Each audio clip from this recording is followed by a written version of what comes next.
Mahurot na magkaon nila guys. Oy, akong photo. Super yummy daw. See, that's so pretty.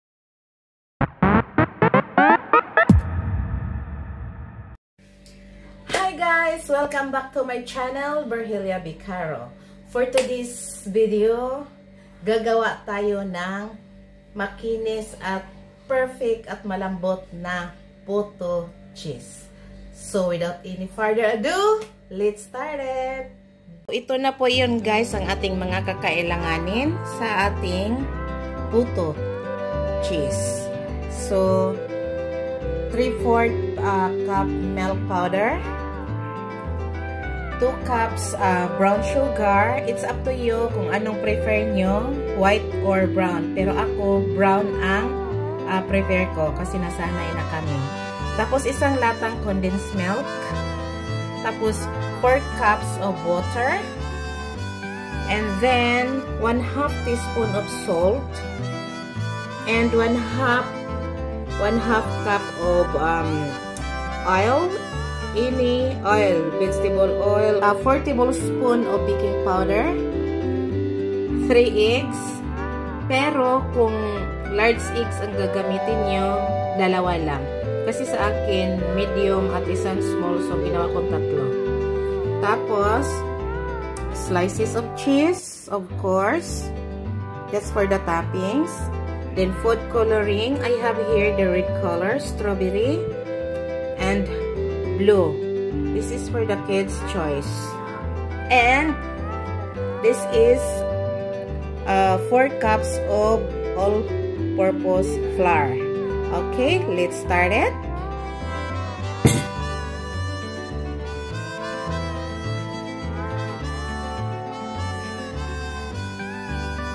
So, ang iuna natin ilagay sa ating mixing bowl is itlog. Okay? Yung tips natin guys, para alam nyo, huwag nyo idiretso yung itlog sa mixing bowl. Ilagay nyo muna sa isang bowl para malaman nyo baka sira yung itlog, masasayang lang yung ano nyo. Okay? Tapos, i-ano lang natin, i-break natin yung egg. Haluin.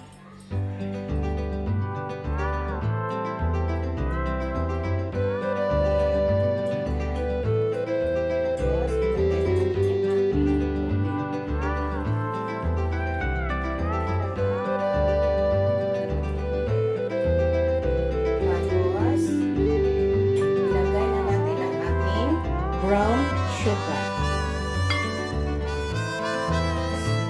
yung salt. Okay? I-mix lang natin hanggang mag-well dissolve na yung ating salt at ating sugar. Ang purpose natin kaya inuna natin yung sugar at salt na ihalo kasi para matunaw siya at tapos malagay natin yung ating mga dry ingredients kagaya ng flour at saka baking powder. Ang ano natin doon para hindi siya ma-overmix. Natunaw na yung ating sugar at salt. Ang isunod naman natin ay yung ating oil. Okay? Alright. Tapos, ilagay na natin ang ating condensed milk.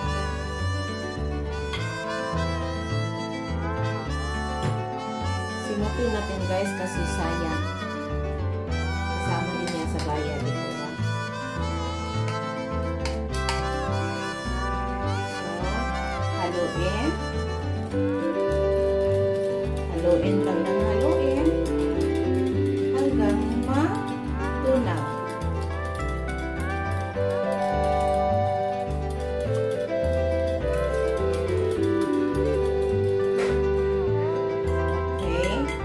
Ang isunod naman natin ang ating dry ingredients. Huwag kalimutan, i-set natin siya para iwas sa mga buong-buong.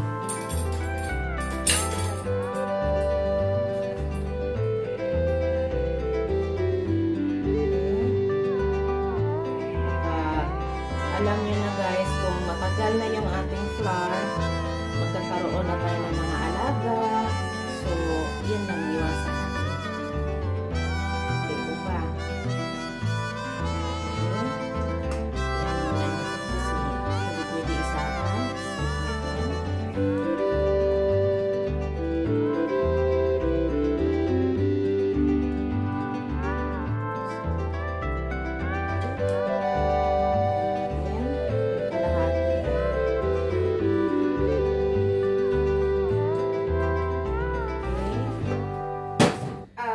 Ilagay na rin natin yung ating baking powder. Isama na natin siya. Pati yung gatas, yung milk powder.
Lagay na tayo ng tubig sa ating steamer.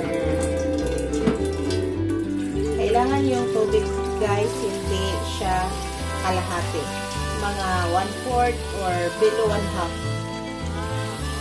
Kailangan hindi siya aapaw kasi magka-delikado ang yan sa ating niluluto.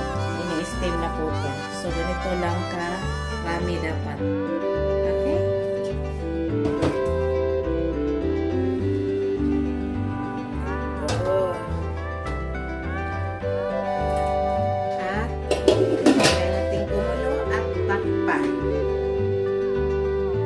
Guys, hahatiin ko itong aking butter.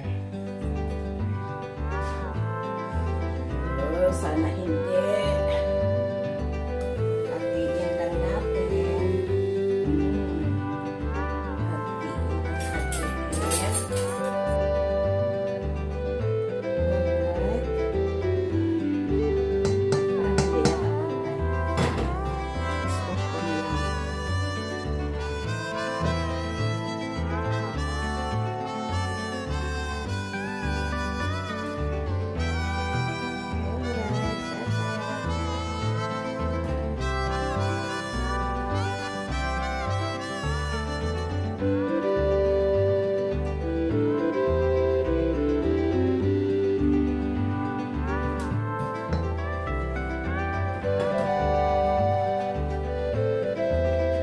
Tapos, yung isa guys, lagyan ko ng red corn.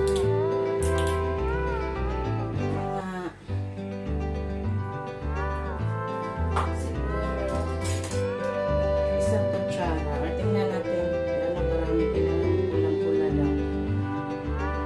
Gusto na pula.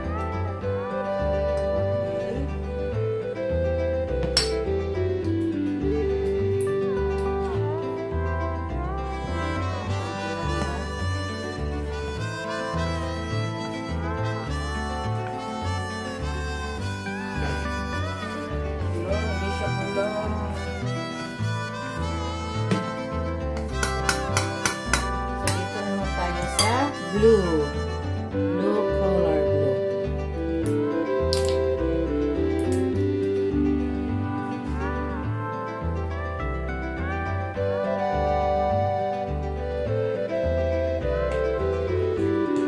Tingnan mo yung blue na kulay agad. Oh, diba? Kasi gusto niya dark. Sabi ng anak ko, gusto niya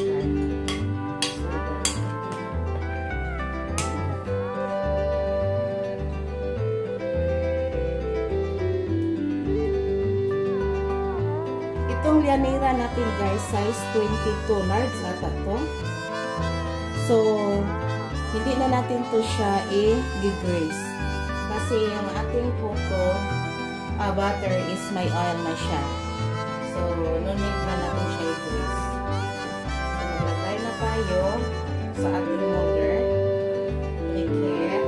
Kang dikit. Okay, unahin natin ang ink. Huwag nating punuin. Kailangan mga 3/4 lang kasi aalsa pa to. Ganyan lang guys. I-arrange natin. Ako natin lagay na siya. Natin sa gilid.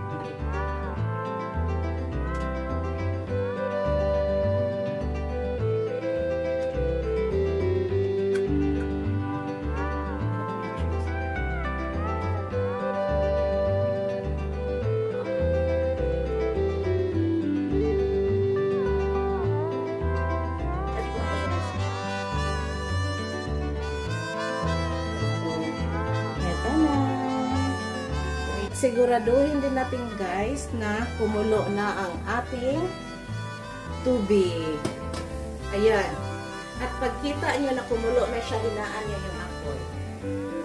Medium to low heat. Kita nyo kumulo. So, ready na siya.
Mag-set tayo ulit ng 2 minutes para sa cheese.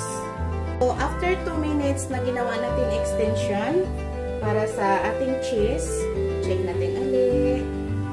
Tada! Ready! Alright. Ito na siya guys.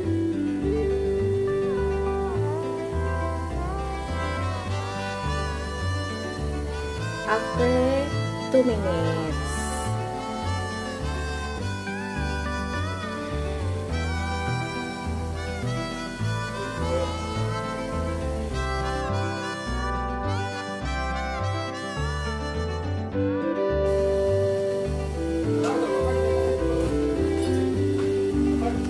Kaya tani mo, oy, nagbutang kong cheese.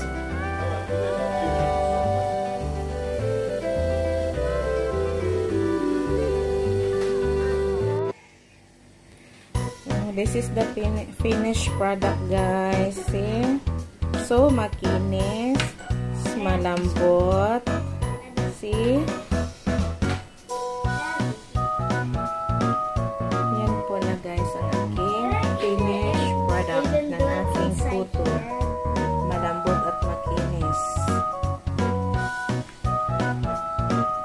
So, what you can see about my puto? See it? Yummy and super fluffy. Soft. So, what you gonna tell to the viewers? Don't forget to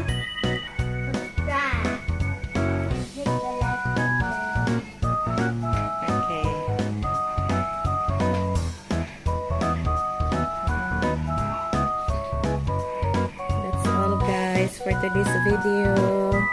Bye!